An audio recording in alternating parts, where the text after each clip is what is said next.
क्या वजह? क्या बात कर रहे हो? दिल नहीं है, जिगर का टुकड़ा है मेरा, मेरा सर भी कुर्बान है उस पे, इधर से मेरा जनाजा उठ जाए।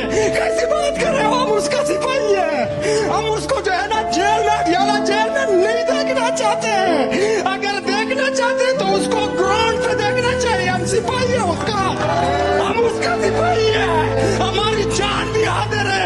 इधर से हमारा लाश भी उड़ जाए ना इमरान के लिए, इधर से जान भी हाजिर है। इमरान इस मुल्क को बचाएगा। इसको अडियाला जेल में बंद कर दिया है, उसकी जगह पर मुझे बंद कर लेना।